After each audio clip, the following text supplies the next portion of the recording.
Bom dia, meus irmãos. Nós os recebemos com muita alegria nesse que é o primeiro dia da semana.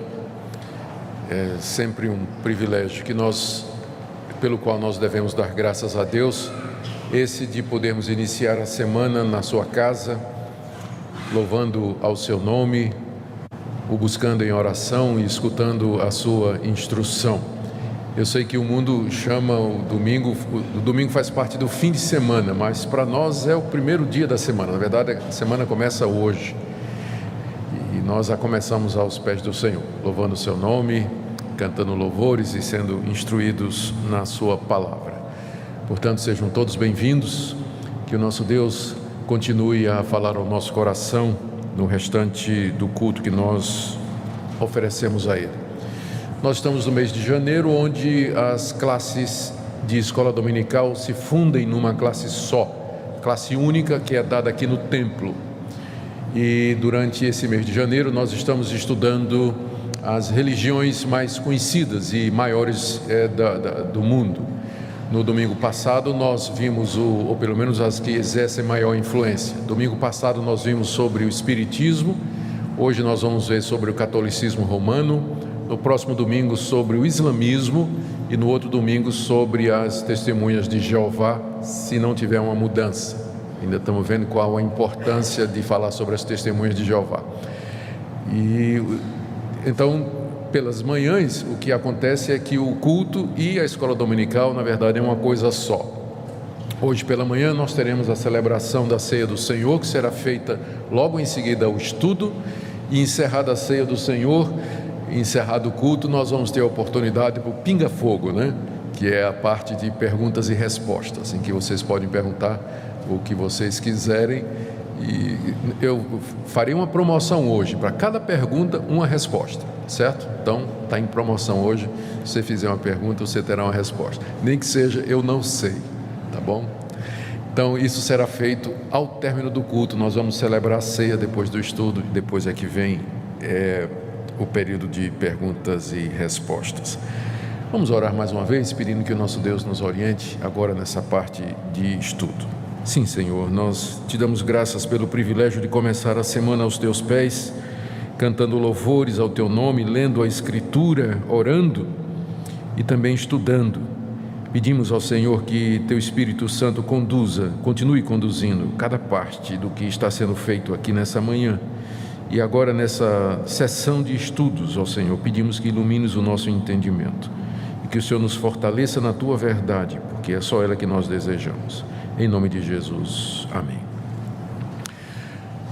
Como avisado, então, o estudo dessa manhã é sobre a Igreja Católica Apostólica Romana. E nós começamos lembrando que o Brasil permite aos seus cidadãos a liberdade de consciência, de crença e de culto. Cada um tem a religião que quer. Portanto, aqui não se trata de bullying ou perseguição ou, enfim, qualquer outra coisa que contrariaria a nossa Constituição. No Brasil, nós podemos adorar ao Deus que nós quisermos, da forma que quisermos, onde quisermos e quando quisermos. Está garantida a liberdade religiosa, que para nós é bom, para os evangélicos é muito bom, porque nós utilizamos para fazer o que estamos fazendo aqui, nos reunirmos e adorarmos o Deus que nós entendemos que é o único Deus verdadeiro, que se revelou em Jesus Cristo, conforme as Escrituras nos dizem. Segunda observação é que esse estudo, ele é mais um estudo comparativo, ou seja, nós queremos que os nossos amigos católicos continuem sendo nossos amigos. O que nós vamos fazer é apontar a diferença entre o que eles acreditam e o que nós acreditamos.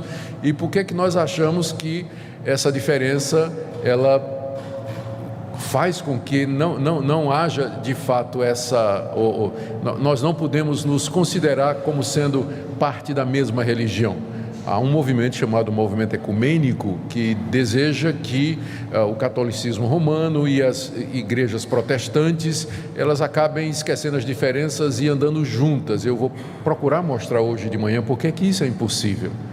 Porque o catolicismo e as religiões, as igrejas que nasceram da Reforma Protestante, elas são absolutamente incompatíveis, não tem como conciliar as duas coisas, é o que eu pretendo mostrar no dia de hoje. Bom, O catolicismo não precisa de apresentação, eu tenho certeza que tem muita gente aqui que veio da Igreja Católica. Ainda é a religião com o maior número de adeptos no Brasil, que é considerado o maior país católico, ainda é a maior religião aqui, mas ela vem caindo.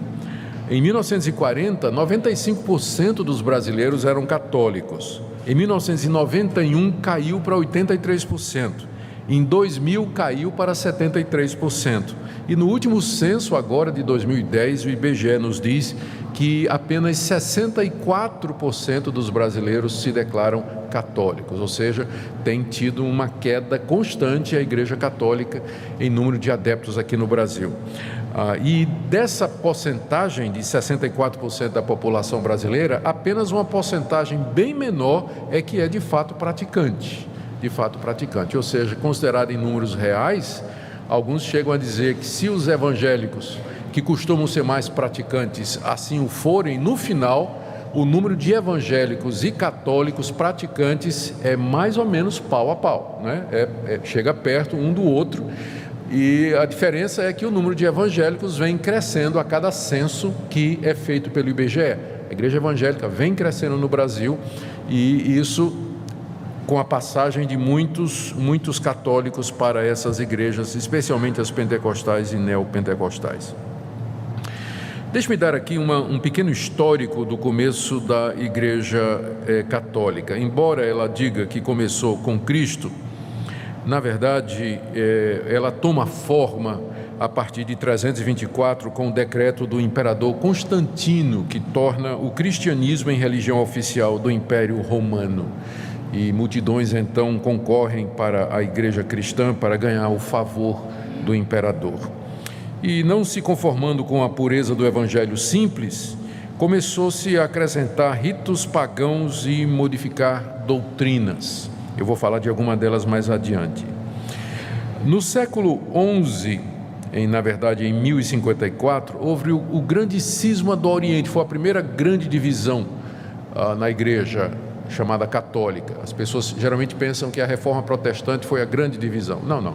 Bem antes já teve o chamado grande cisma do Oriente, quando os líderes da igreja católica em Roma, sede do Ocidente,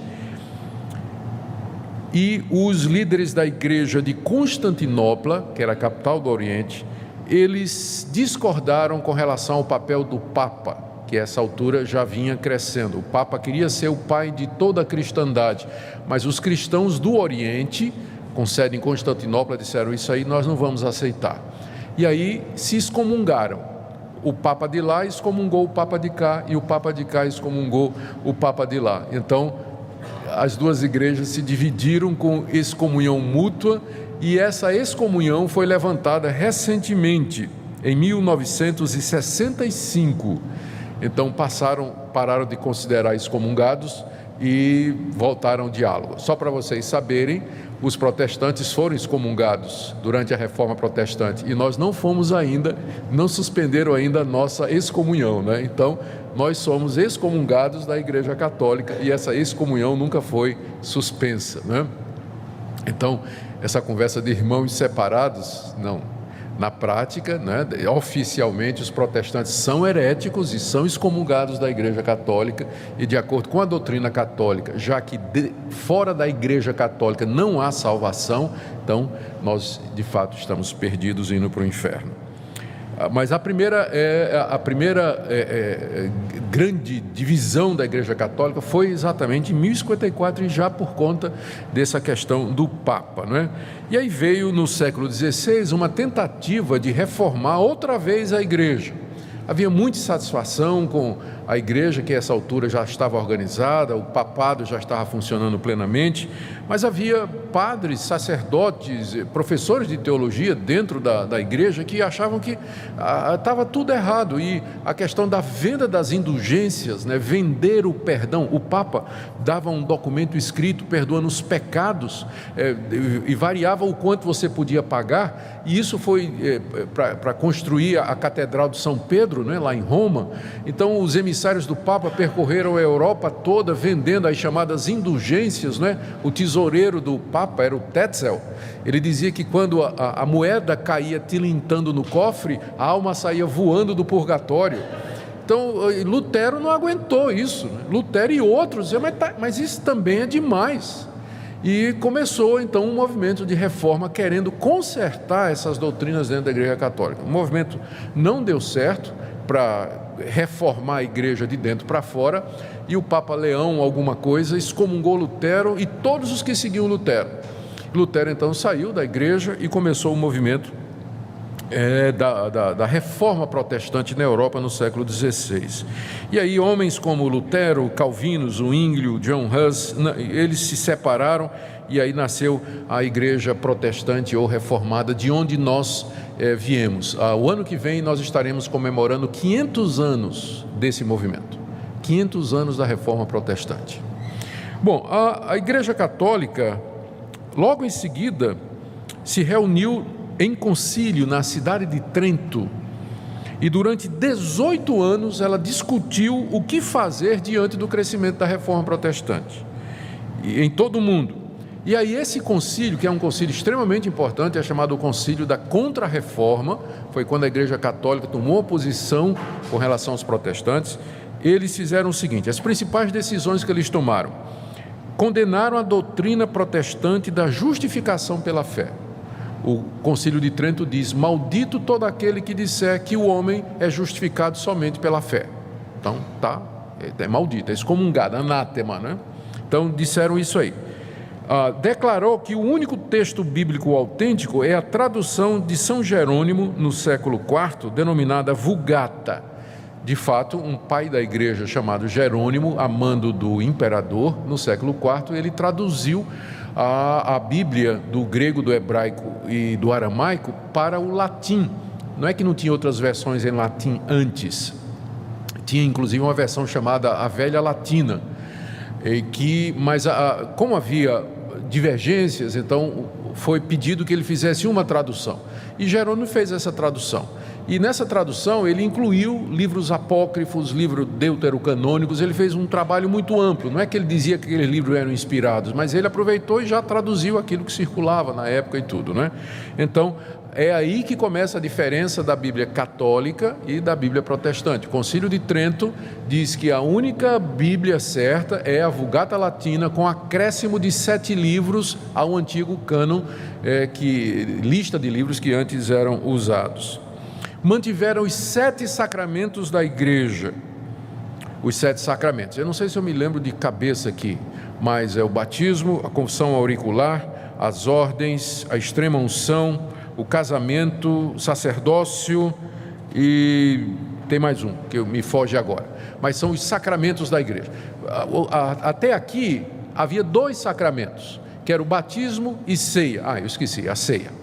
Então, são 7. Havia 2 só, batismo e ceia. E aí o Concílio de Trento reafirma mais 5 sacramentos, ou seja, meios pelos quais Deus traz a sua graça e meios pelos quais o pecador pode obter o favor de Deus. Então acrescentou para 7. Declarou a indissolubilidade do casamento. Então vocês sabem que até bem recentemente não tinha divórcio na Igreja Católica, não é? Inventaram o desquite, não é? Não sei quem lembra da época do desquite aí, não é? Que hoje também não tem mais.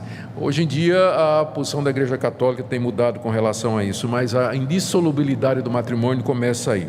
O culto aos santos e o culto às relíquias, que são objetos considerados sagrados, foi aprovado pelo Concílio de Trento. Já havia antes, mas ele ratifica que está correto você venerar as imagens, venerar os santos, orar a eles, pedir a interferência deles, e você também cultuar ou venerar as relíquias, tipo assim, um pedaço da cruz, o santo sudário, todos aqueles objetos que estariam ligados à vida de Cristo ou aos santos, aquilo era então, podia ser adorado. É nessa época que surge, um pouco antes, surge o rosário, que é um colar, não é, com 150 continhas, que eles usam para fazer as orações a Maria e a Cristo. E depois o escapulário, que era também uma espécie de veste, né, por baixo da roupa, que era considerada santa.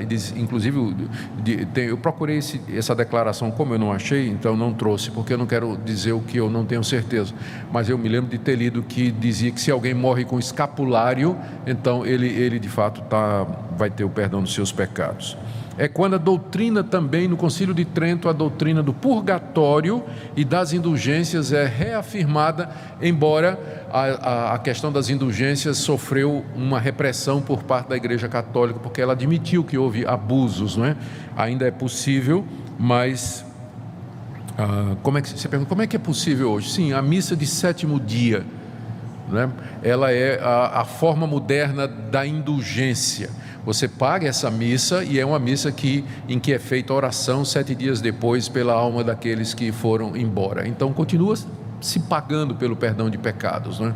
Só que de uma outra forma.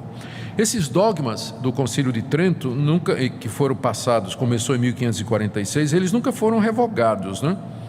Nunca foram revogados, então continua valendo para a Igreja Católica.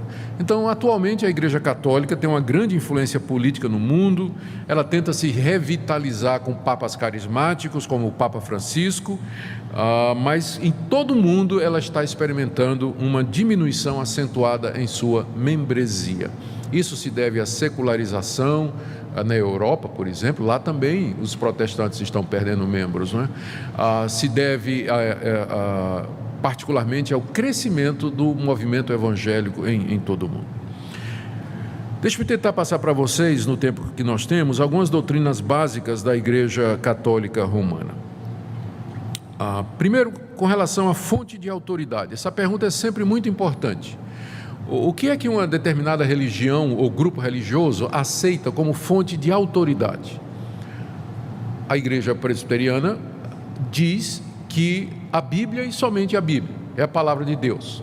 Se você for para os Mormons, eles vão dizer a Bíblia e o livro de Mormon.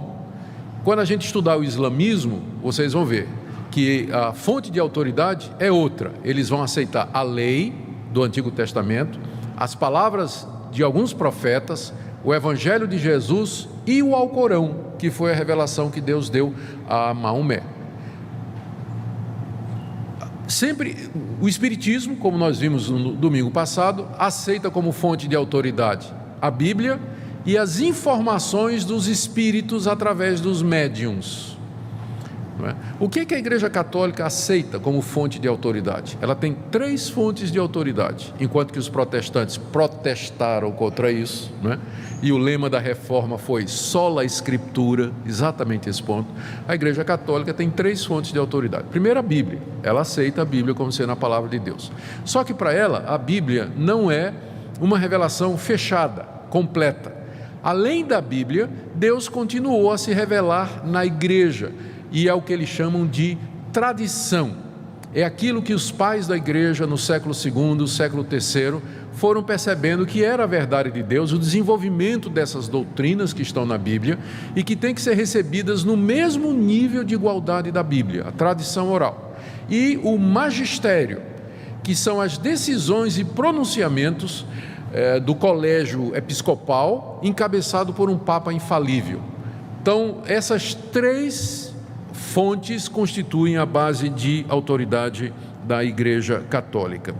Aqui, o Concílio de Trento, em 1546, disse, eu estou lendo aqui a seção 4, o item 783. A verdade e disciplina estão contidos nos livros escritos, que é a Bíblia, e nas tradições orais. Deus é o autor tanto do Antigo e do Novo Testamento, bem como das tradições que se referem tanto à fé como aos costumes, quer sejam só oralmente recebidas de Cristo, quer sejam ditados pelo Espírito Santo e conservadas em sucessão na Igreja Católica. E o Concílio Vaticano II, em 1965, ratificou: a Sagrada Escritura é a palavra de Deus, que foi escrita por inspiração do Espírito Santo, e a sagrada tradição, por sua vez, transmite integralmente aos sucessores dos apóstolos a palavra de Deus. Ou seja, em resumo, a Igreja Católica aceita essas 3 fontes. Isso explica porque é que você vai encontrar na Igreja Católica dogmas que não estão na Bíblia, tipo assim, a virgindade perpétua de Maria, Maria nasceu sem pecado, Maria subiu aos céus depois da morte. Nada disso está na Bíblia. Mas é que o católico não aceita só a Bíblia, ele aceita a revelação constante que Deus vem dando através da igreja, através dos concílios e através dos papas. Então, na hora que você puxa a discussão só para a Bíblia, não é? Aí o católico que conhece a sua doutrina vai dizer, sim, mas a Bíblia não é a única fonte de verdade. A igreja, ela continua recebendo revelações de verdades da parte de Deus. Em resumo, essa é a principal diferença. Sobre a igreja verdadeira, a igreja católica entende que não há salvação fora da igreja católica. Quando falo da igreja católica, é da estrutura da igreja, a igreja como organização. Você tem que ser um católico praticante. Fora da igreja não há salvação. O Papa Pio IX, em 1864, declarou que a Igreja Católica é a única verdadeira religião e não há salvação fora dela. Em 1302, o Papa Bonifácio VIII disse: declaramos, dizemos e determinamos que cada criatura humana deve se submeter à autoridade do Papa de Roma para a sua salvação. Então, quem não se submete à autoridade do Papa e nem participa da Igreja Católica, pela doutrina católica, essa pessoa está condenada. Não há salvação fora da submissão ao Papa e da membresia da Igreja Católica. Aí o pessoal vai dizer, mas vocês não dizem a mesma coisa? Eu dizer, eu não. Para mim, onde houver fé no Senhor Jesus Cristo como Senhor e Salvador, acompanhada de arrependimento de pecados, ali tem salvação. A pessoa pode estar na igreja que for, mas se ele crer em Jesus como seu único e suficiente Salvador, está arrependido dos seus pecados e espera somente em Cristo para a vida eterna, ali está o meu irmão, ali está a igreja. Pode ser na denominação que for. É bem diferente da atitude católica, não é? Tem que estar na igreja católica para poder ser salvo. Um outro ponto aqui, que é básico para a igreja católica, é a doutrina do sacerdócio dos padres. Nós vamos chamar de sacerdote, porque eles fazem uma distinção. Então, o sacerdote que é o padre, né? O sacerdote católico. O Concílio de Trento, de 1546, considerou o sacerdote como sendo capaz de perdoar pecados como Deus. Não a pessoa do sacerdote, mas é que ele está representando Jesus Cristo. E essa doutrina católica do sacerdócio dos padres, o padre funcionando como mediador entre Deus e os homens, eles entendem que é uma continuação do sacerdócio do Antigo Testamento. No Antigo Testamento, Moisés estabeleceu pessoas, sacerdotes, que ofereciam sacrifícios sobre o altar e intercediam diante de Deus pelo povo. E se voltava para o povo e pronunciava a absolvição, o perdão de pecados. Eles entendem que o sacerdote católico exerce a mesma função, só que agora, em vez de sacrifícios, o sacerdote media a missa, é o santo sacrifício da missa. Então, em vez de ser um sacrifício de um animal, é o pão e o vinho, que são o corpo de Jesus. Então eles dizem, a doutrina católica diz, que pelas palavras do sacerdote, o pão e o vinho, a hóstia, né, se transformam no corpo de Cristo. Eles fazem inclusive uma diferença aqui, para dizer o seguinte, o que muda, eles aqui estão usando o pensamento de um filósofo grego chamado Aristóteles, que fez a distinção entre forma e essência, entre essência e acidente. Ele diz, quando o sacerdote pronuncia as palavras, isto é o meu corpo que é dado por vós, fazer isso em memória de mim, então o pão e o vinho continuam na forma, no acidente, da mesma maneira, mas a essência deles se transubstancia no corpo e no sangue de Cristo. Então de fato, Cristo está ali presente em corpo, cabelo, osso, nervo, sangue, músculo, ele está ali. A forma ainda é do pão e do vinho, mas a essência é literalmente a pessoa de Cristo. Então, o sacerdote é a pessoa que tem o poder de fazer esse milagre da transubstanciação. É o nome que a Igreja Católica dá ao que acontece durante a missa, a hóstia. Tanto é que depois que termina a missa, a hóstia e o vinho, eles são levados e preservados num determinado lugar. Não pode, é considerado como santo, né? Não pode, ou então é levado para um doente, ou enfim, continua com essas propriedades espirituais, não é? Enquanto que nas igrejas protestantes, evangélicas, o que nós entendemos é que é um símbolo. Cristo está presente espiritualmente, ele está de fato presente, mas apenas espiritualmente e não fisicamente. Por isso que quando termina a ceia, a gente não tem nenhum cuidado especial com o pão e com o vinho, embora eu ouvi falar de um pastor que costumava colocar tudo num lenço, levava para casa e enterrava no quintal da casa dele, né? Para preservar o pão da ceia, né? Nós não temos essa prática, porque nós entendemos que a presença de Cristo é apenas espiritual e simbólica, ele não está presente. Mas por causa da doutrina da missa da Igreja Católica, o sacerdote, ele tem essa super importância, porque ele é o homem, é a pessoa através de quem o pão e o vinho se transformam no corpo de Cristo, e então o fiel precisa do sacerdote. É por isso que fora da igreja não pode haver salvação, porque é na Igreja Católica que está aquele que transforma o pão e o vinho no corpo e na presença real, física de Cristo ali durante aquele sacramento. Também o sacerdote, não é?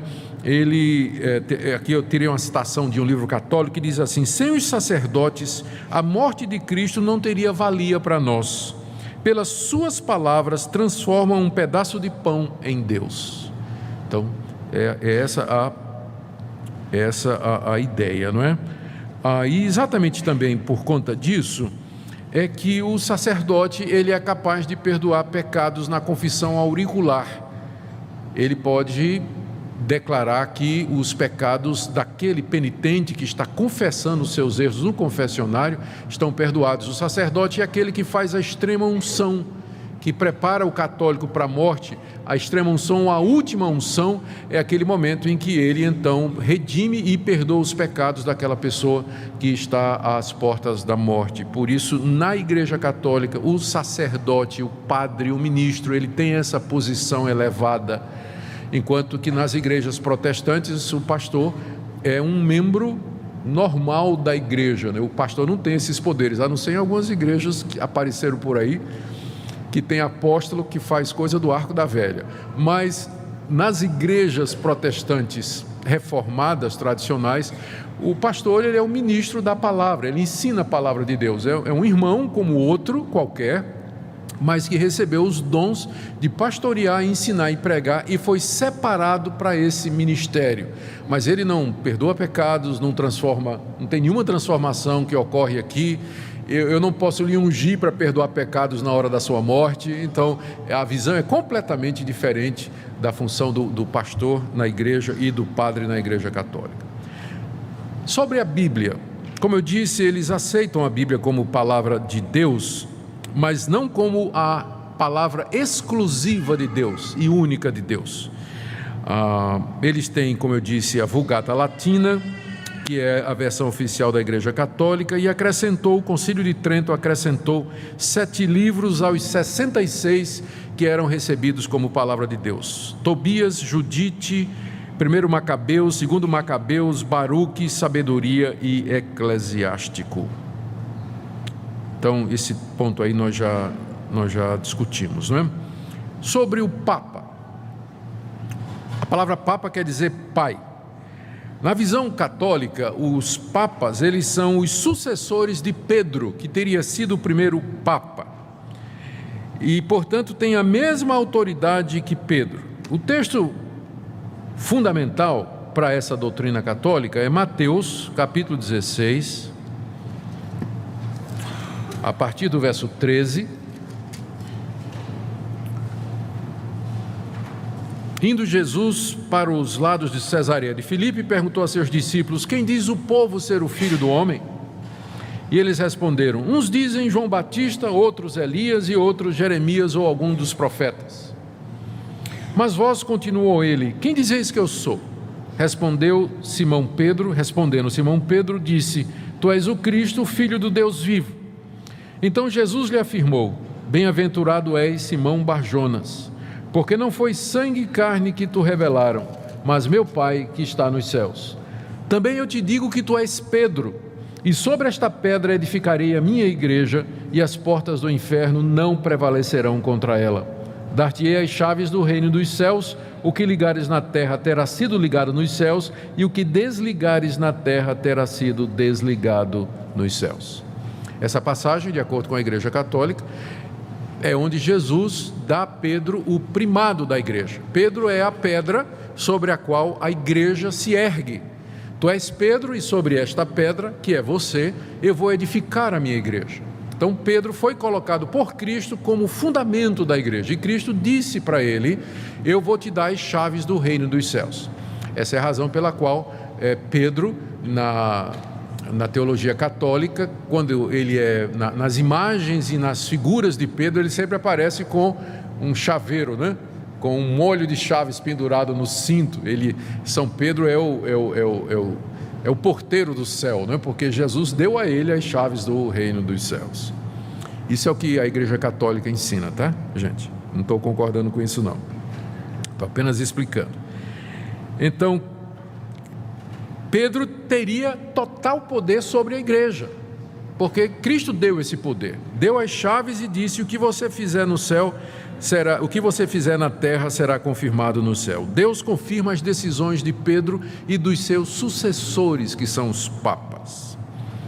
Essa ideia, ela, na verdade, ela começa a aparecer no século II, mas muito tenuamente. É somente no século V, quando Leão I, que foi considerado o primeiro Papa, assumiu esse conceito. Então, é uma doutrina que data do século V. O primeiro Papa teria sido Leão I. E depois disso o conceito foi se desenvolvendo ao longo dos séculos. Eu leio aqui para vocês o Catecismo Católico de Nova York. Ele diz assim: o Papa toma o lugar de Cristo aqui na terra. É o cabeça da igreja, líder infalível, dirigente universal da verdade, só sendo julgado por Deus e por homem algum. Então, na cadeira do Papa, inclusive, está escrito em latim, Vicarius Dei, ou o vigário de Cristo, de Deus, ou o representante de Cristo. O Concílio de Trento, em 1546, disse o seguinte: o Papa, falando ex cátedra, é infalível. Então, a definição da infalibilidade papal é de 1546. O que é que significa ex cátedra? Cátedra é cadeira em latim, e é o lugar onde o Papa senta, e lá está escrito o vigário de Deus, né? Vicario Dei, em latim, o substituto, o representante de Deus. Quando o Papa se senta naquela cadeira e ele faz pronunciamentos sobre fé e prática, esses pronunciamentos são infalíveis e não podem ser revogados, e passa a ser dogma para o católico. O católico tem que aceitar isso que o Papa pronuncia ali. Por exemplo, dois exemplos. O Papa Pio IX, em 1854, falando ex cátedra, disse que Maria foi concebida sem pecado, e virou dogma da Igreja Católica depois dessa declaração dele. Mais recentemente, em 1950, o Papa Pio XII decretou a assunção de Maria, ou seja, Maria, depois de morrer, ela foi assunta aos céus, ela subiu aos céus, não é? Ela ressuscitou, seu corpo subiu até os céus, onde ela está intercedendo pelos pecadores. E por falar em Maria, esse é um ponto também muito importante dentro do catolicismo romano. Em 431, o concílio de Éfeso chamou Maria de Mãe de Deus. A razão pela qual esse concílio, tão cedo na história do cristianismo, chama Maria de Mãe de Deus, é porque eles estavam lutando contra uma heresia que dizia que Jesus não tinha corpo real, Jesus era uma aparência. O nome dessa heresia era docetismo. Então os docéticos diziam que Jesus, porque era Deus, não é porque era Deus, ele não poderia ter um corpo humano verdadeiro. Então, reagindo a isso, os cristãos daquela época se reuniram e disseram: não, Jesus foi concebido da Virgem Maria, ele tinha um corpo real e verdadeiro, e sendo ele Deus, portanto, Maria é mãe de Deus. Jesus é verdadeiro. A ênfase era na divindade de Cristo e a sua humanidade, só que eles fizeram isso via Maria, né? Então Maria é a mãe de Deus. Faltou o cuidado de dizer que Maria é a mãe da parte humana de Jesus, porque Deus de fato não tem mãe, mas o concílio definiu isso aí.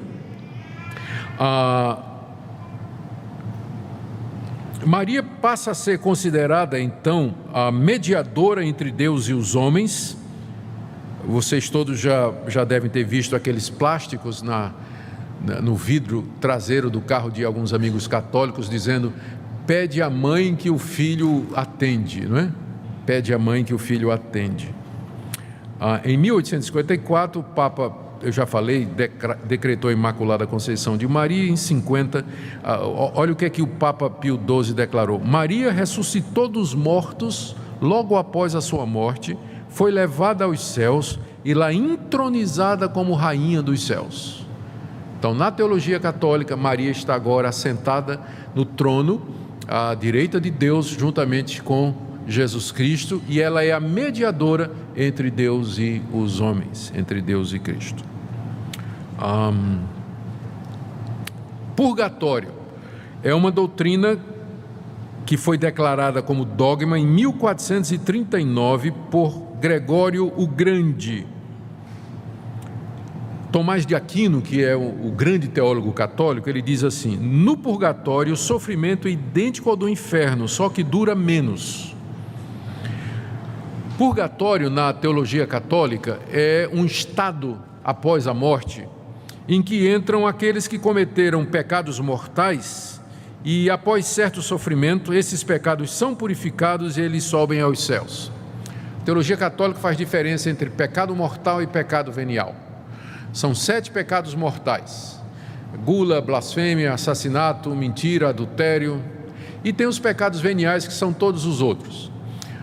Os pecados veniais, eles podem receber perdão aqui, se você seguir toda a tramitação católica para isso: a missa, confissão auricular, extrema-unção, esmolas, tudo. Os pecados mortais, você ainda tem uma chance depois da morte, que é o purgatório. Você vai para o purgatório para purgar pelo sofrimento esses pecados que não foram perdoados durante a sua vida aqui. E para diminuir o tempo de sofrimento no purgatório, é possível os vivos, os parentes e os amigos, abreviar o tempo de sofrimento dando esmola para a igreja, fazendo penitência ou pagando missa de 7º dia. Então daí vem a oração pelos mortos dentro da igreja católica. A orar por aquelas almas que estão no purgatório, para que o sofrimento delas seja abreviado e elas possam imediatamente passar para o céu depois do tempo de sofrimento. Então pode-se e deve-se orar pelos mortos, pagando a missa de 7º dia, para que se abrevie seu tempo no purgatório e logo se vá ao céu. Sobre imagens, que é geralmente uma das grandes diferenças, que os protestantes são os primeiros a apontar, a dizer para o católico que ele pratica idolatria. Se você disser para um católico que conhece a doutrina de que ele está praticando idolatria, ele vai dar uma risada, dizendo: você não entende. Não, existe uma diferença na Igreja Católica entre veneração e adoração. Adoramos somente a Deus, mas veneramos os santos. Então, como é que isso começou? Isso começou no século VI com o Papa Gregório Magno. Ele achou que era interessante introduzir na igreja imagens e pinturas dos santos, de Jesus, de Maria, para inspirar os analfabetos, as pessoas que não conseguiam conceber o Evangelho, pessoa que tinha capacidade pequena de entender, e é um pessoal que entende mais gravura e imagem. Então esse Papa, ele entendeu que trazendo para dentro da igreja as imagens e os símbolos ajudaria numa forma de catequese para as pessoas, não é? Só que isso que começou com um objetivo didático, para ensinar, acabou sendo corrompido e as pessoas começaram, na verdade, a se dirigir às imagens dos santos, enfim, para fazer as suas devoções.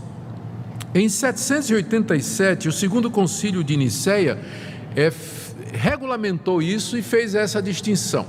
Disse que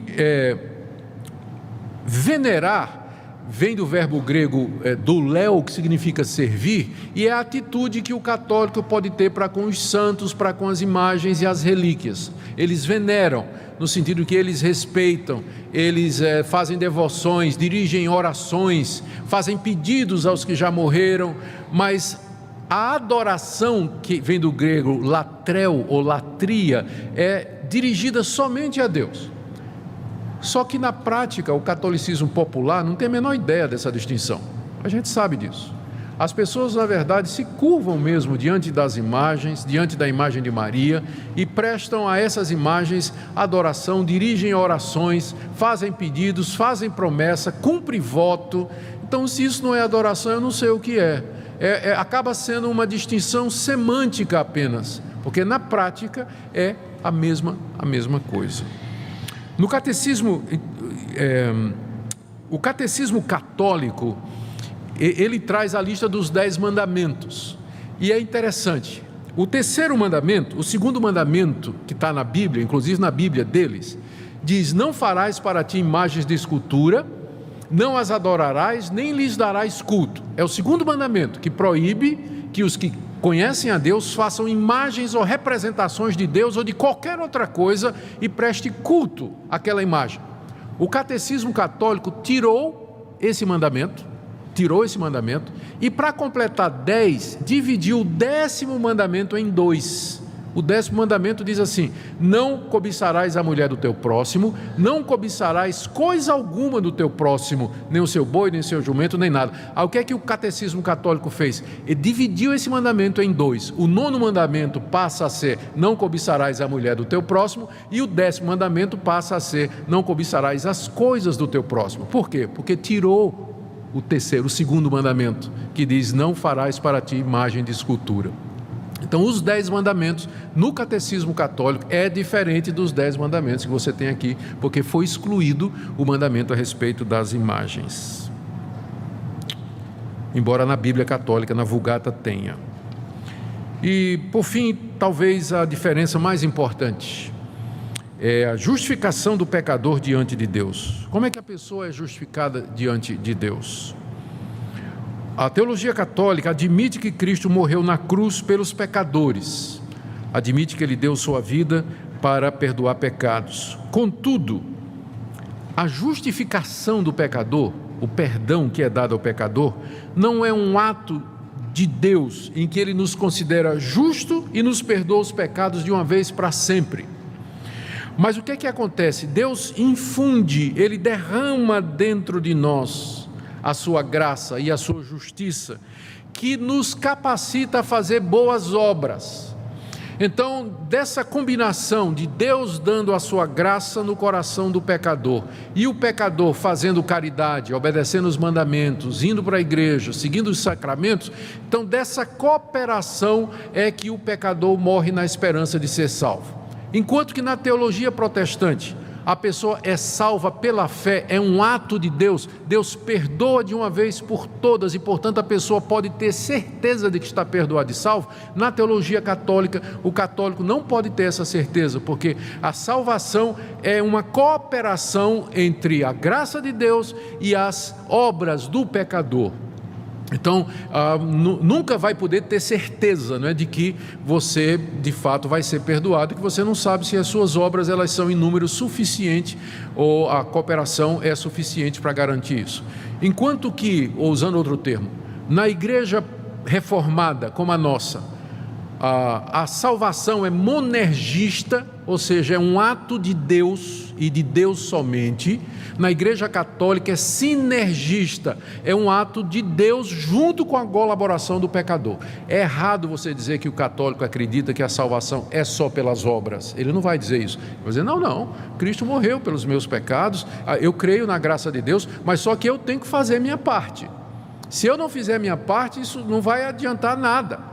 Eu posso não merecer. Então é uma sinergia, é uma combinação. Enquanto que na igreja, esse foi o ponto da reforma protestante. Lutero descobriu, mas peraí, A Bíblia está dizendo que Deus justifica o pecador pela fé, é pela graça, não por obras, não tem participação minha. Eu sou um pecador que recebo a graça de Deus livremente.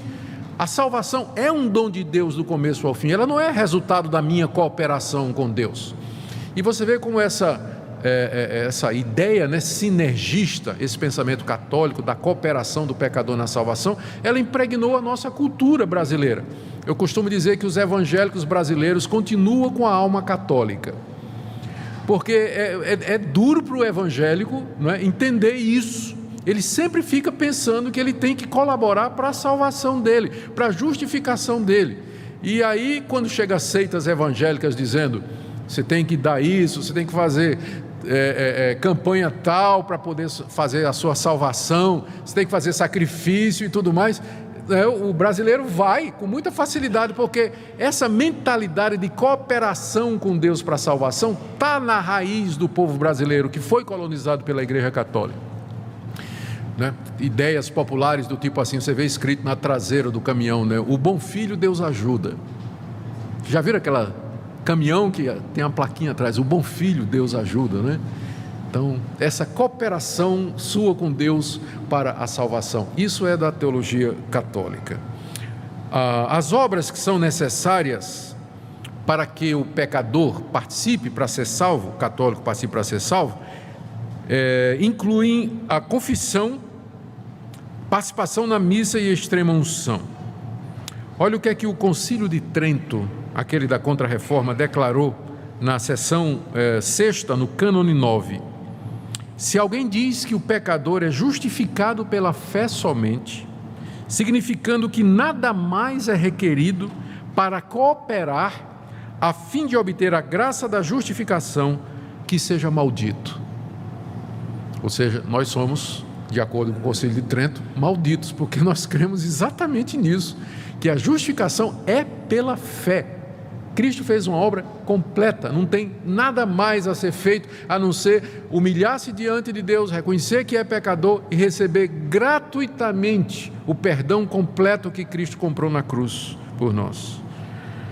Muito bem, estas são algumas das doutrinas fundamentais e principais da Igreja Católica. Em que é que os protestantes então divergem, não é? O que é que deu origem à Reforma Protestante, que vai fazer 500 anos, não? Por que essa diferença toda? Bom, primeiro com relação ao conceito de igreja e quem é o seu cabeça. De acordo com a Escritura, e eu quero aqui pegar Efésios, capítulo 1, Efésios capítulo 1, verso 22 e 23, falando de Cristo, o apóstolo Paulo diz que Deus pôs todas as coisas debaixo dos seus pés, e para ser o cabeça sobre todas as coisas o deu à igreja, a qual é o seu corpo, a plenitude daquele que a tudo enche em todas as coisas. E aqui no capítulo 5 da carta aos Efésios, verso 23, Paulo diz: o marido é o cabeça da mulher, como também Cristo é o cabeça da igreja. Cristo é o cabeça da igreja. E juntamente com estas duas passagens, há dezenas de outras no Novo Testamento que diz que quem é o cabeça da igreja é Jesus Cristo. Jesus Cristo é o cabeça da igreja, Ele é o Senhor da igreja, Ele é o centro da igreja, é dele que procede toda a autoridade no céu e na terra. Dizer que o Papa é o cabeça de Cristo o transforma num usurpador, e foi por esse motivo que os reformadores disseram que o Papa é o anticristo, aquele que a Bíblia diz que iria se levantar contra Cristo e tomando o lugar de Cristo. A Confissão de Fé da Igreja Presbiteriana do Brasil afirma isso, que o Papa é o anticristo, porque ele se declara o cabeça da igreja e o líder supremo da cristandade. Então, de acordo com a teologia protestante, não é? Essa é uma usurpação, querer tomar o lugar de Cristo dentro da sua igreja. Membros da igreja são todos aqueles que nasceram de novo pela fé em Cristo Jesus. Evangelho de João, capítulo 1.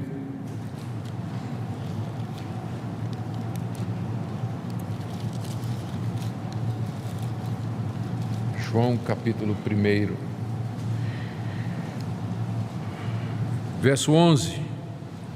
Ele veio para o que era seu e os seus não o receberam.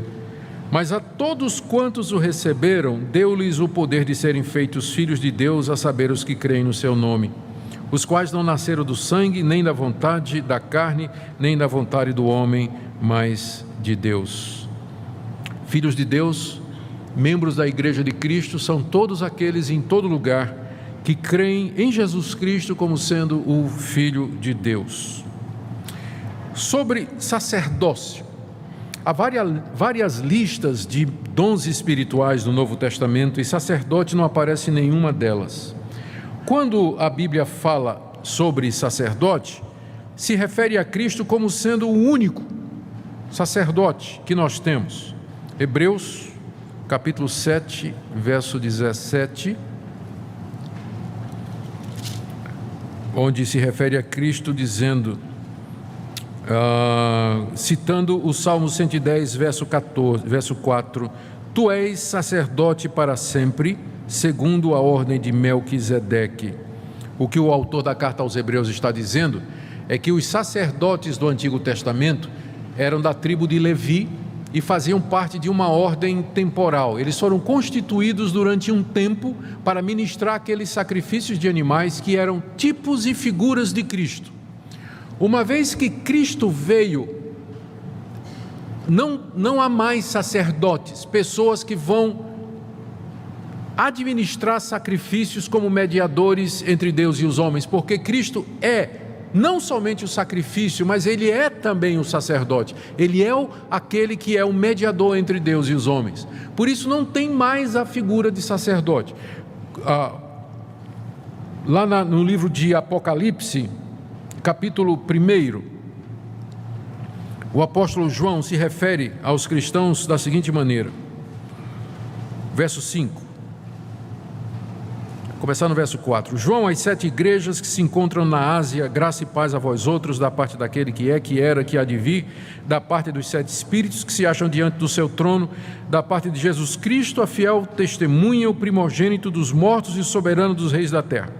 Aquele que nos ama e pelo seu sangue nos libertou dos nossos pecados e nos constituiu reino, sacerdotes para o seu Deus e Pai, a Ele a glória e o domínio pelos séculos dos séculos. Amém. Aqui o apóstolo João nos diz que Cristo fez de todos nós sacerdotes. Todo cristão, ele é um sacerdote. Não acabei ainda. Vê 1 de Pedro, porque essa doutrina é importante aqui para a gente entender. Na 1 de Pedro,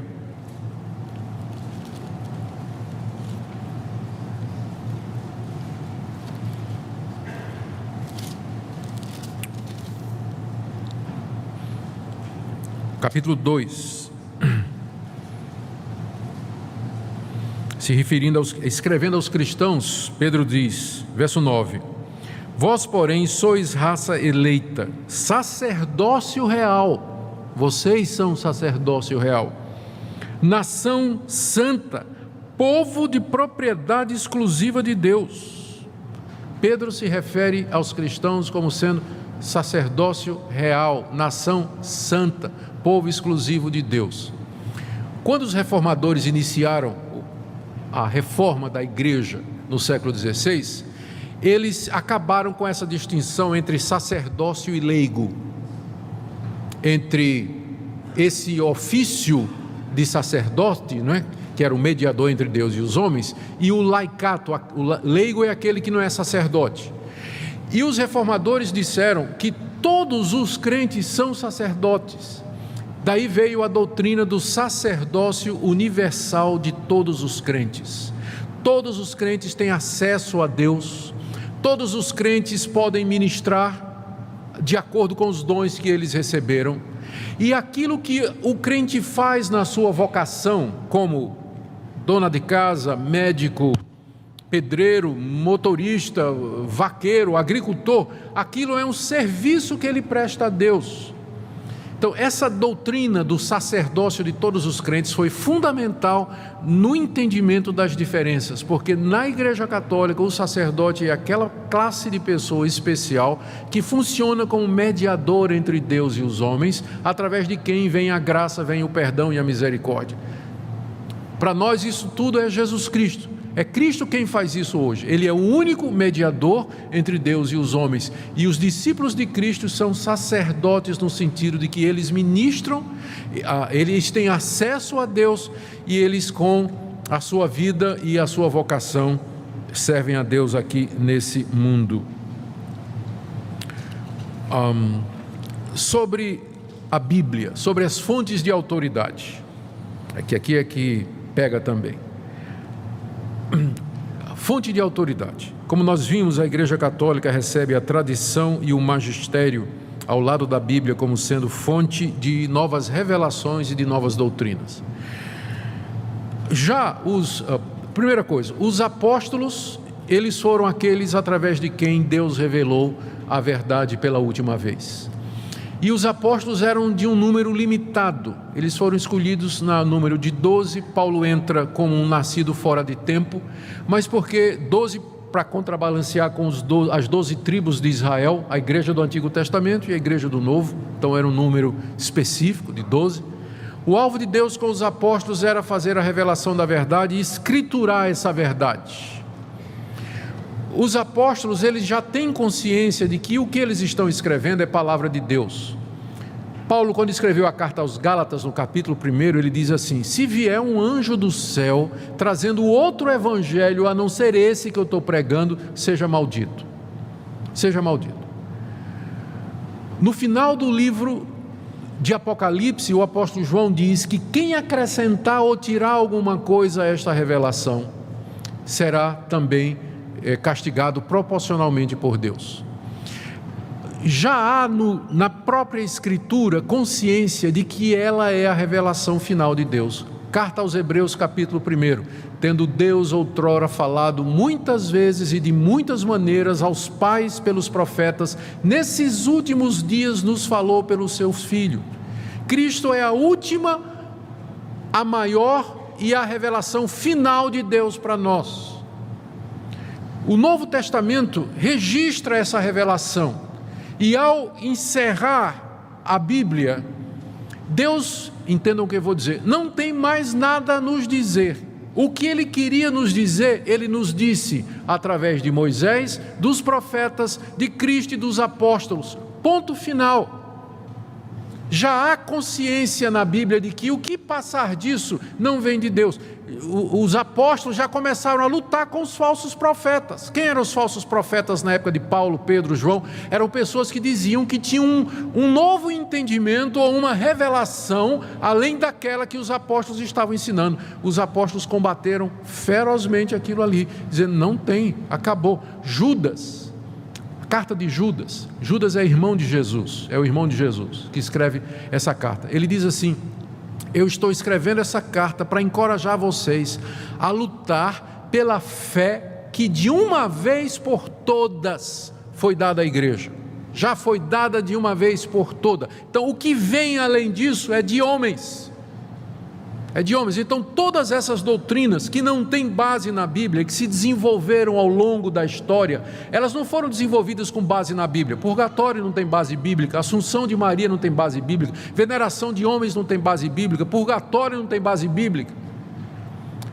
Foi desenvolvido depois e sem fundamentação bíblica alguma. Sem fundamentação bíblica alguma. Então essa é a grande diferença. Os protestantes disseram, os reformadores disseram há 500 anos atrás: nós temos de voltar para a Bíblia. Eles não estavam ensinando nada novo.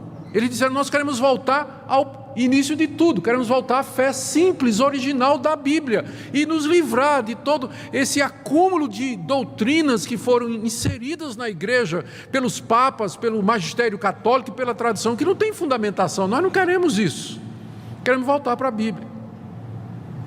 Então essa é a grande diferença entre a igreja católica e a igreja protestante. É a questão da autoridade. Onde é que você baseia as suas doutrinas? Nós queremos dizer sola escritura, somente a Bíblia. Mas a igreja católica vai dizer: a tradição, o pronunciamento dos papas e o magistério da igreja. Então a diferença é muito grande, não é? Agora, vamos voltar lá para o outro ponto central, que é a interpretação de Mateus 16. Pedro é de fato o Papa? É isso que Jesus quis dizer? Mateus 16, verso 18, palavras de Jesus a Pedro: eu te digo que tu és Pedro, e sobre esta pedra edificarei a minha igreja, e as portas do inferno não prevalecerão contra ela. Dar-te-ei as chaves do reino dos céus, o que ligares na terra terá sido ligado nos céus, e o que desligares na terra terá sido desligado dos céus. Uma regra simples de interpretação bíblica é que você não forma doutrina a partir de uma única passagem. Como a Bíblia foi dada progressivamente e seus escritores são vários, você tem que ver como é que aquela verdade ela é apresentada em outras passagens da Bíblia. A pergunta é: o resto da Bíblia confirma que Pedro é o Papa, é a pedra, é o chaveiro do céu, infalível, a quem Jesus deu toda a autoridade? A resposta é um sonoro não. Não. Vamos conferir. Logo depois que Jesus deu essas palavras a Pedro, se a gente continuar lendo, olha o que é que nós encontramos. Verso 21. Nesse tempo começou Jesus a mostrar aos discípulos que era necessário seguir para Jerusalém e sofrer muitas coisas dos anciãos, dos principais sacerdotes e dos escribas, ser morto e ressuscitado no terceiro dia. Então Pedro, a quem Jesus já tinha dito: tu és Pedro, e sobre essa pedra edificarei minha igreja, darei as chaves dos céus, etc. Pedro, chamando-o à parte, começou a reprovar a Jesus, dizendo: tem compaixão de ti, Senhor, isso de modo algum te acontecerá. Mas Jesus, voltando-se, disse a Pedro: arreda, Satanás, tu és para mim pedra de tropeço. A pedra aqui é de tropeço. Tu és pedra, mas de tropeço, porque não cogitas das coisas de Deus, e sim das dos homens. Como é que né? Infalível ele não era, com certeza, né? Está na cara de que ele não era infalível. E para ser a pedra sobre a qual a igreja seria edificada, está uma pedra meio bamba, né? Meio incerta e meio insegura. Continuando, capítulo 18. Como se deve tratar o irmão culpado? Jesus diz a partir do verso 15: se teu irmão pecar contra ti, vai arguí-lo entre ti e ele só. Se ele te ouvir, ganhaste a teu irmão. Se porém não te ouvir, toma ainda contigo uma ou duas pessoas, para que pelo depoimento de 2 ou 3 testemunhas toda a palavra se estabeleça. E se ele não atender, diz a igreja. Se recusar a ouvir também a igreja, considera como gentio e publicano. Em verdade vos digo que tudo que ligares na terra terá sido ligado nos céus, e tudo que desligares na terra terá sido desligado nos céus. Ué, isso aqui não foi uma promessa para Pedro? No verso 18, tudo que ligares na terra, não é isso? Tanto é que ele tem as chaves do céu, mas aqui Jesus está dando a mesma promessa para a igreja. Então é óbvio que não era exclusivo de Pedro. As chaves dos céus está com a igreja, no sentido de que é a igreja que tem a pregação do evangelho, que abre o reino dos céus para os homens, e a recusa desse evangelho fecha o reino dos céus para os homens. Não é um homem que tem a chave para abrir e fechar o reino dos céus, mas é dado à igreja isso aqui. Continuando: ah, pastor, mas isso que Pedro fez foi antes do dia de Pentecostes, o Espírito Santo não tinha vindo aí. Tá bom. Gálatas. O Espírito Santo já tinha chegado, o evangelho já estava crescendo, a igreja de Jerusalém, liderada pelos apóstolos, estava firme. Olha o que Paulo conta em Gálatas 2, verso 11: quando, porém, Cefas, que é Pedro, veio a Antioquia, resisti-lhe face a face, porque se tornara repreensível. Pedro tinha dificuldade em aceitar que o não-judeu pudesse receber o evangelho. Ainda era o ranço do legalismo judaico. E aí o que é que acontecia? Quando Pedro estava com os judeus, ele se comportava como judeu, mas ele queria que os gentios, ou pensava que era melhor que os gentios se circuncidassem, se tornassem judeus. Aí uma vez Pedro foi visitar Antioquia, que era uma igreja feita de não-judeus. E chegou lá, ele resolveu fazer o jogo. E sentou-se lá com os gentios e comendo com eles e tudo, tendo comunhão. De repente o pessoal diz: olha, está chegando uma turma aí da igreja de Jerusalém, aqueles judeus ortodoxos e tudo mais. Aí Pedro já começou a disfarçar. Ele não queria ser visto comendo com os gentios. Tirou o time de campo, ficou meio assim de canto. Aí Paulo chegou. Aí quando Paulo viu, Paulo esqueceu que Pedro era o Papa, né? E disse: por que você está fazendo essa incoerência? Gálatas 2.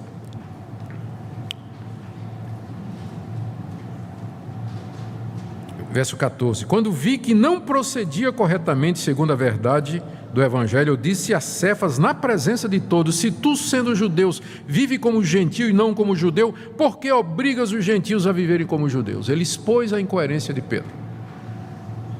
Então, é um Papa que não é, se for Papa é falível, né? Porque pelo menos há vários outros, há pelo menos 2 registros do erro. Mas vamos perguntar a Pedro quem é a pedra. A melhor coisa é isso, né? A gente ir direto na fonte e perguntar: Pedro, quem é a pedra então? Abra aí na primeira carta de Pedro.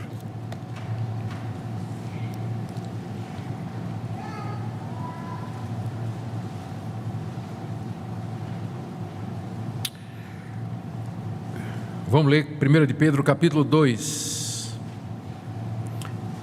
verso 2 em diante. Desejar ardentemente, como crianças recém-nascidas, o genuíno leite espiritual, para que por ele vos seja dado crescimento para a salvação, se é que já tendes a experiência de que o Senhor é bondoso. Chegando-vos para ele, a pedra que vive. Quem é a pedra que vive na teologia de Pedro? Jesus. Chegando-se para ele, a pedra que vive, rejeitada assim pelos homens, mas para com Deus eleita e preciosa. Assim vós mesmos, como pedras que vivem. Todo cristão é pedra nesse sentido. Sois edificados, porque somos como tijolos da construção que é a igreja. Sois edificados casa espiritual, para ser de sacerdócio santo, a fim de oferecer de sacrifícios espirituais agradáveis a Deus por intermédio de Jesus Cristo. Só nessa passagem você tem resposta a 2 dogmas católicos. A pedra é Cristo, e nesse sentido todos os crentes são parte do edifício. E todos eles são sacerdotes que oferecem a Deus sacrifícios espirituais através de Jesus Cristo. O Papa Pedro matou a teologia aqui, né? Por isso está na Escritura: eis que ponho em Sião uma pedra angular, eleita e preciosa, e quem nela crê não será de modo nenhum envergonhado. Para vós outros, portanto, o que credes é preciosidade, a pedra angular. Mas para os descrentes, a pedra que os construtores rejeitaram, essa veio a ser a principal pedra angular, pedra de tropeço e rocha de ofensa. Cristo é a pedra sobre a qual está edificada a igreja. E para quem não crê, ele é uma pedra de tropeço. A pessoa bate e cai em Cristo. Ele é a pedra. Mas então o que Jesus quis dizer quando disse a Pedro: tu és Pedro e sobre esta pedra edificarei a minha igreja? A resposta é que a pedra ali não é a pessoa de Pedro, mas a confissão que Pedro tinha feito no verso anterior. Jesus perguntou: quem vocês dizem que eu sou? Qual foi a resposta de Pedro? Tu és o Cristo, o Filho do Deus vivo. E Jesus disse: tu és Pedro, e sobre esta pedra, esta declaração que você fez, eu vou construir a minha igreja. Agora bate com o resto da Bíblia. O resto da Bíblia diz que a pedra sobre a qual a igreja se edifica é Cristo, o Filho de Deus. Você ainda pode dizer assim: se você quer insistir que Cristo está dizendo tu és Pedro, e sobre esta pedra, Jesus estava apontando para Pedro, é o Pedro confessante, é o Pedro enquanto dizendo tu és o Cristo, o Filho do Deus vivo. E ali ele está representando todos os cristãos que confessam essa verdade. A igreja é edificada sobre a verdade de que Cristo é o Filho do Deus vivo, o Salvador do mundo, o único mediador, e não a pessoa frágil, incoerente do apóstolo Pedro, e muito menos dos seus sucessores. Só para vocês terem uma ideia, sobre a infalibilidade do Papa. O Papa Adriano II declarou que o casamento civil era válido, mas o sucessor dele, Papa Pio VII, condenou como inválido. Eugênio IV 4. Condenou Joana d'Arc a ser queimada viva como feiticeira. Benedito XV declarou Joana d'Arc santa. Um disse que era feiticeira, o outro disse que era santa. Clemente XIV acabou com os jesuítas. Pio XII os restaurou. Sisto V recomendou a leitura da Bíblia, mas Pio XII e outros papas condenaram. Então, onde é que está a infalibilidade? Então, essa é uma doutrina que nós, inclusive tem católicos que não engolem, não é? Essa doutrina da infalibilidade do Papa. A verdade é que os apóstolos não deixaram sucessores. A igreja de Cristo, ela é apostólica, no sentido de que ela está edificada sobre a doutrina dos apóstolos. Mas eu não preciso de um apóstolo hoje, porque quando eu abro a Bíblia, eu ouço o apóstolo Pedro, o apóstolo Paulo, o apóstolo Mateus, o apóstolo João, eles estão aqui com você, comigo. Deus preservou o que eles escreveram. Nesse sentido, a igreja é apostólica, porque ela está edificada sobre a doutrina dos apóstolos e dos profetas. Eu não preciso de um representante ou descendente ou sucessor vivo de uma linhagem histórica que remonta ao tempo dos apóstolos ou ao próprio Jesus Cristo. É nesse sentido que eu me considero um cristão apostólico, porque a minha crença está baseada naquilo que os apóstolos ensinaram.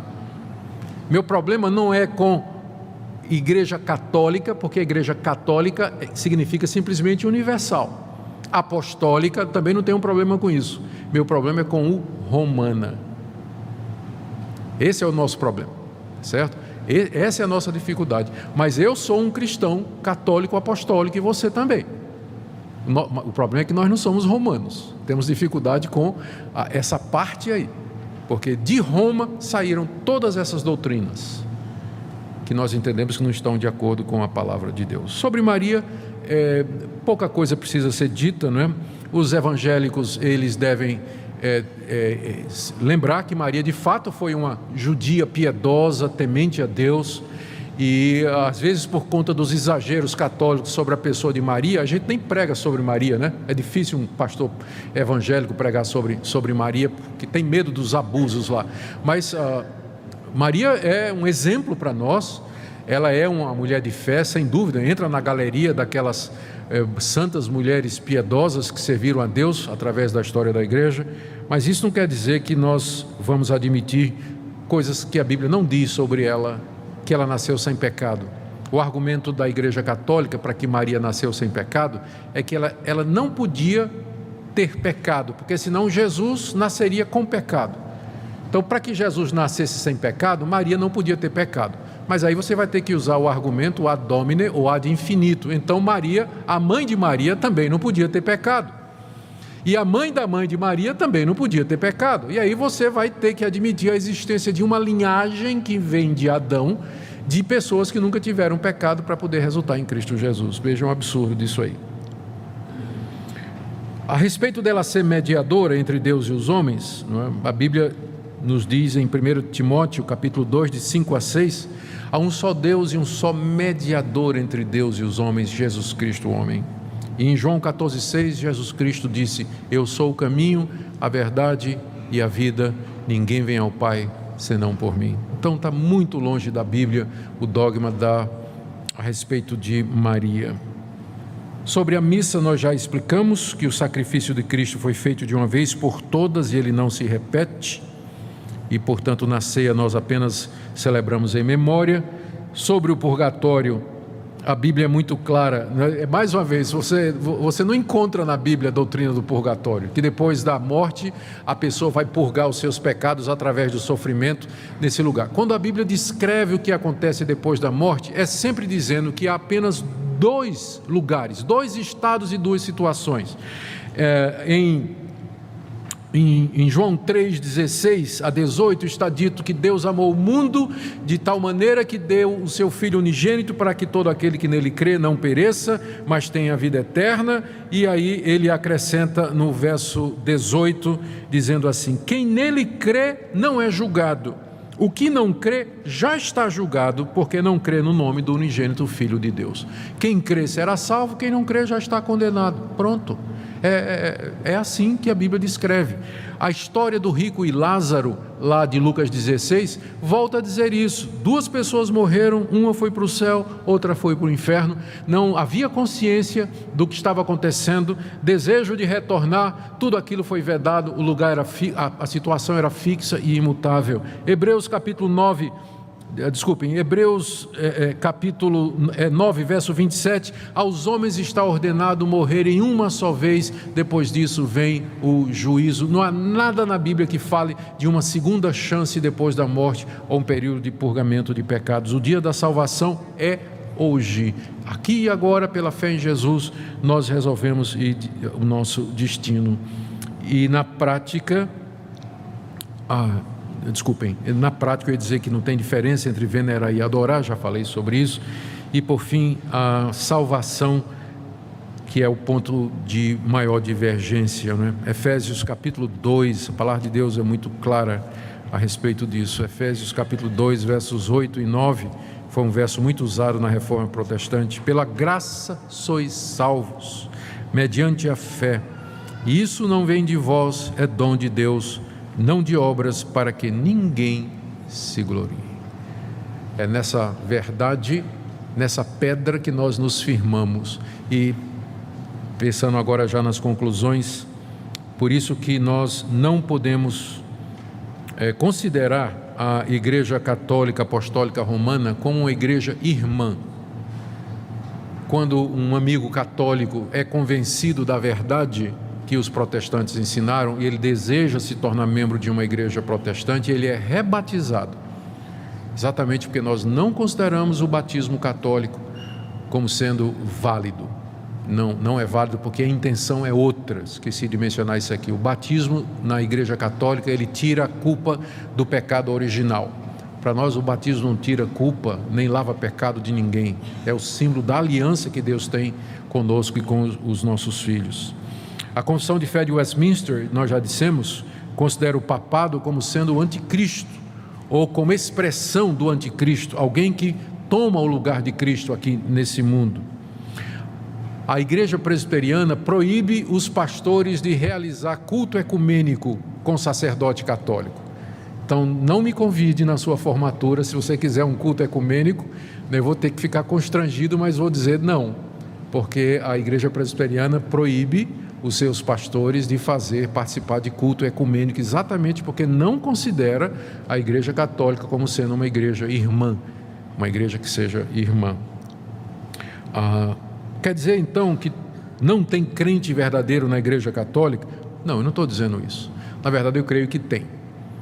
Pela graça de Deus, eu creio que há pessoas dentro da Igreja Católica que já entenderam, mas aí eles não vão se sentir muito bem em casa, lá, né?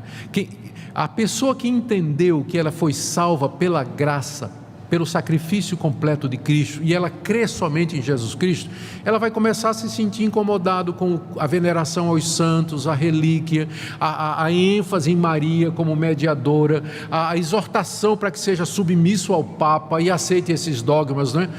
Pode até haver, eu creio que há gente que crê de fato em Jesus e somente em Cristo para a sua salvação na Igreja Católica, mas eu acho difícil compreender como é que ele se sente confortável quando ele ouve estas outras coisas que são tão contrárias àquilo que ele acredita, que Cristo e somente Cristo é o Salvador, que Padre não perdoa pecado, confissão não perdoa pecado, extrema unção não perdoa pecado.